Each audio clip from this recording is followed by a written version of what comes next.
you like to introduce yourselves? My name is Julian McManus. I'm Mason Bell.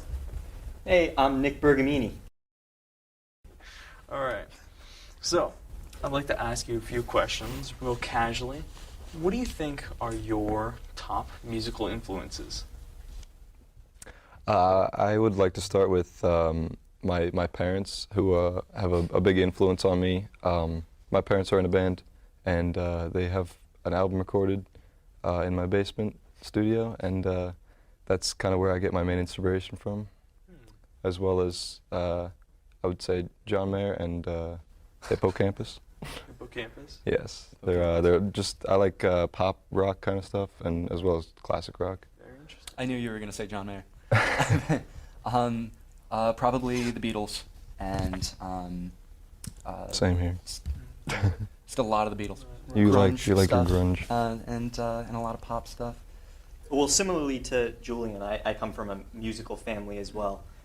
So yeah, I mean, I wouldn't, just like Julian, wouldn't be doing this without my parents.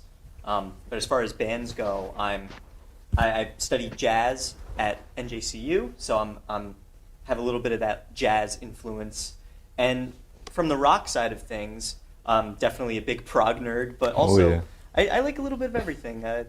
Everything those guys mentioned is stuff that I'm super into, and I think that as a band, our openness collectively to take from each other's style and kind of bridge all these different musical influences together kind of creates our sound. So those who came from musical households, do you think that just growing up around that is really what inspired you to go around this path? Yes, I was in high school and I had picked up a guitar. I've been playing for 6 years now, so I started very young in like choir, but then I switched to sports kind of, and then I just realized that I have a big influence from my family to go into music, which was good. I've been playing guitar for like a decade. I'm 21 now, and much like yes, thank you. I know. Congratulations. By Congratulations. Yeah, I'm having a great time. You're old. I am old. I didn't really have any musical family members, but my father was in and out of bands for a lot of his life. It's just what he liked, and I found one of his guitars one day when I was like 10, and I just started playing around with it. And I think I probably learned a Beatles song. He was like, "Hey, hands off, hands off." Yeah, immediately came down. Why are you touching my guitar? And, That's what I got. But I did have it from a very early age, and now I'm majoring in music. Right. So it's There you go. I love it. Right. I think that one thing that really brings us together is our support from our families. I mean, Yes. it goes without saying. Yes. Julian and I with musical parents, but I mean, even Mason. I recall when this band first formed. Mason and I were wee little children. In fact, we just started jamming in like middle school in Mason's basement because he had the drum kit, he had a PA for he had the amps, so we were all able to hear each other. And we were really lucky, I mean, to capitalize on that. And his parents were very gracious and didn't mind that Yeah. we shook the house. Noises in the basement. That's something that, Shattering a we window. all know people that come from, that come into this field for music who don't have supportive families. Right. Right. And, hearing stories from our friends that are like, my dad, didn't want me to do this because the money's no good. My mom is telling me to get a real job. It's the worst. So it's definitely something we like to acknowledge and not take for granted. Right. Of that Yes. that support that we get, and we'd like to show the world basically that if you love doing this isn't any art really, but especially in music. There's so much you can give to the world through this that, if we want to show people that aren't in music that if your child or a family member, friend, whoever, don't take that away, because who knows, they could go on and they can change someone's life. If you were to give advice to yourself when you were younger, anything like that? Practice more. Practice more? spend a lot more time doing it. Could always be better. My advice is to practice the right things rather than just playing That's the a good same one. stuff over and That's over again, a because good one. that's all When I started playing, I locked myself in my basement for like 5-6 hours a day, and I just played like, you know, open chords and stuff, which was good, I guess, and it got me going with rhythm and stuff. But I wish I'd progressed faster, sooner, which is it's just always the Yeah, you case, said I the feel, you thing. know. What? You So the said name- progress. Progress. Oh, Avenue. Exactly. See what I did there? See what I did there? Perfect. Progress Avenue. Thank you. Like, what's your approach to creating music, creating any sort of lyrical, anything like that? It's an emotional roller coaster.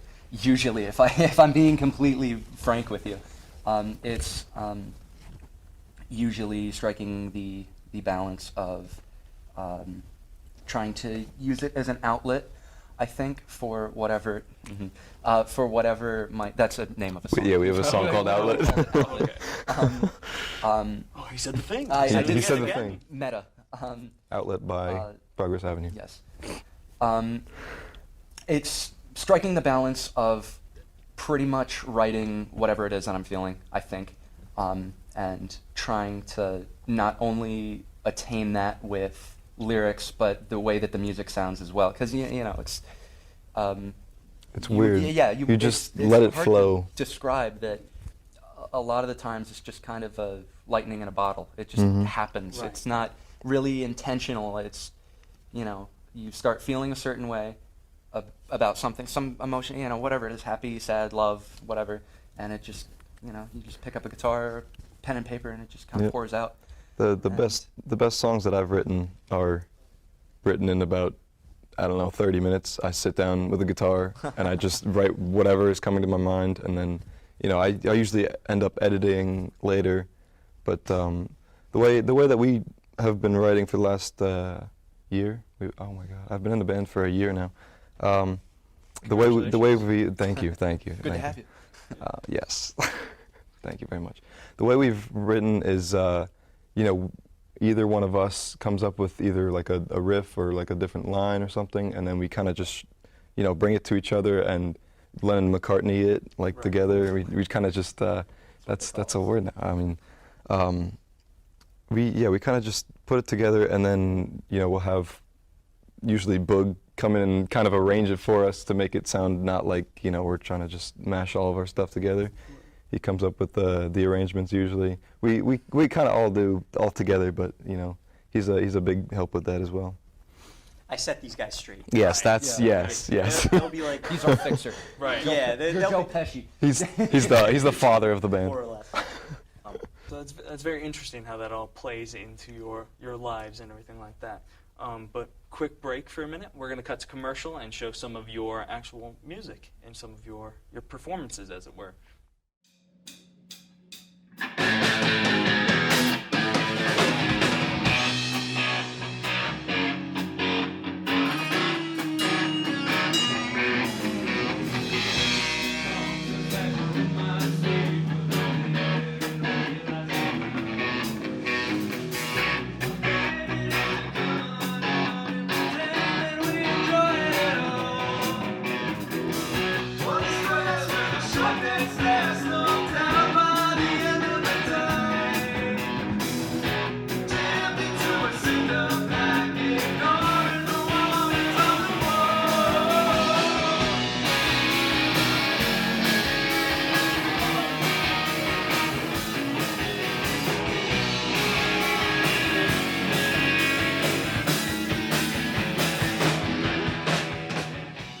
Welcome back to the Media Maker Showcase. We're still with Progress Avenue, and I'd like to ask you, do you work with any sort of promoters, or how do you find your locations? Well, I think the short answer is no. We really haven't worked with promoters, only on slim occasions, but it can be a little dicey. It's a lot of, especially for an indie band. I think something we can share for other indie groups is that be very wary of promoters. You know, just because a lot of the time they see you as a band that's really not done much, and they either think, well, worst case scenario, they think they could take advantage of you, and okay, we'll just say we're going to pay them, and we're not. Or, you know, best case scenario, they actually do have your best interest at heart, but, you know, since you're not a really well-known group, you don't have the draw, and it can kind of spiral into, well, they didn't really pick up any audience, so we shouldn't use them anymore. So really what we try to do is take matters into our own hands and try to contact venues directly. Right. You know, basically what we've done is compiled a list of a lot of venues in our area that do live music and just shoot out emails. You know, the worst thing that can happen is if you don't get a response, you get a no. So that's something that we definitely try to do, and we would encourage a lot of other indie groups to also do. I think one of my favorite quotes ever about being a musician actually comes from Nick, and it's very simple. Musicians are not business people, and at all. That's it. And don't know how to deal with money, and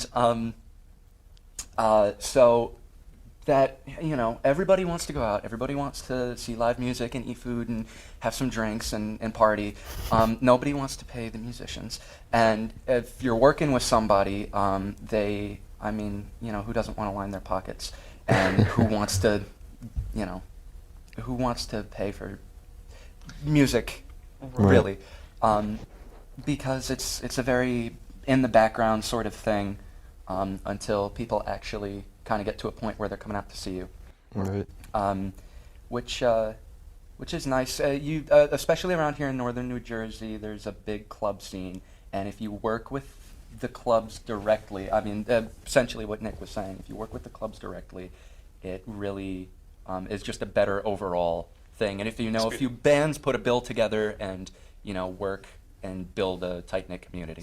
As you said, in the scene of northern New Jersey, how do you find a foothold in a sea of many other bands? It's all networking. I mean, I'm sure, as you Yeah. know, in the interviewing and film world also, I mean, it's a lot of who you know. Yeah. Exactly. And, you know, every time we play a show, if it's with some bands that we don't know or we've never seen before, we always make it a point to say hello and Yep. introduce ourselves. You know, if possible, watch some or all of their set just to know what they sound like. And like Julian said, you know, just keep them in the back of your mind. And you know, whatever you do for them, I should say, it will come back around. You know, so if you call them, say, hey, Good karma. Good Yeah, karma. exactly. There you go. if you call up a group that you've played with before, say, hey, we're putting together a show at X venue, you know, we'd like you to open for us, or we'd like you to be on the bill also. You know, they'll remember that. You know, people giving people work is, especially in this business, is a godsend. So Yes. if bands are giving each other work, I mean, that can also help with the thing I mentioned about not having to go through a promoter. I mean, if you develop this network of other artists and just do it all together collectively as a bunch of creatives, it can really bring about something wonderful in terms of getting shows and playing out for people that want to come see you. Would you guys give the advice to any newcoming musicians, upcoming musicians, to work with a bigger, not producer, but bigger manager? I think there comes a point where it's that's something that you have to entertain. I mean, if enough people are coming out to see you, and enough people are kind of almost relying on you at that point to, you know, put out good work, and you're going to go out and play shows, you know, it's good to have. I personally haven't seen that from bands around here, where I feel like somebody is that. It's very, again, like I said, it's very communal. People prop each other up, and it's everybody is very in their own sort of thing.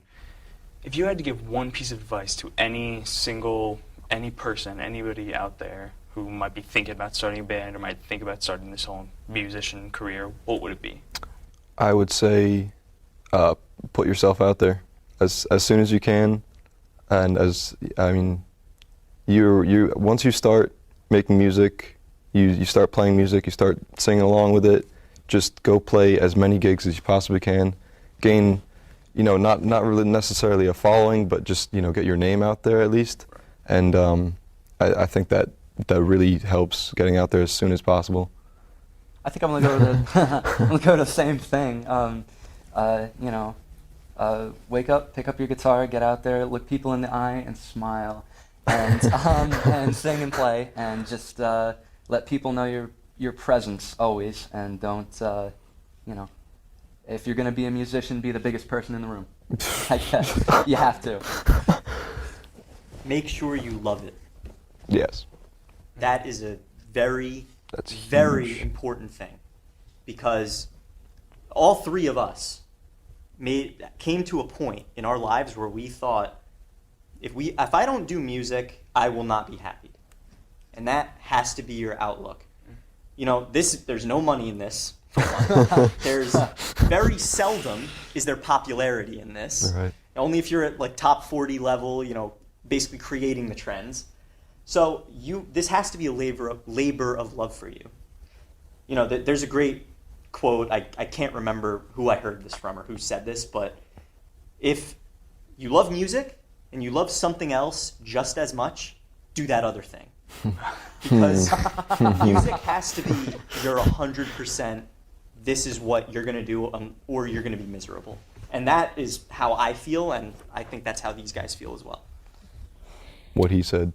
That was actually kind of That was beautiful. I'm that not was sure. very good. Very good. I tried. It's very nice speaking to you all, and that was another episode of the Media Maker Showcase. Thank you for having us. Thank you. Lovely you. having you. And with that, that concludes our episode with Progress Avenue. These are their socials, these are our socials. Stay tuned for next episode where we'll be talking about Zara Kay, a showrunner from New York who will be talking about hormones and how they affect you.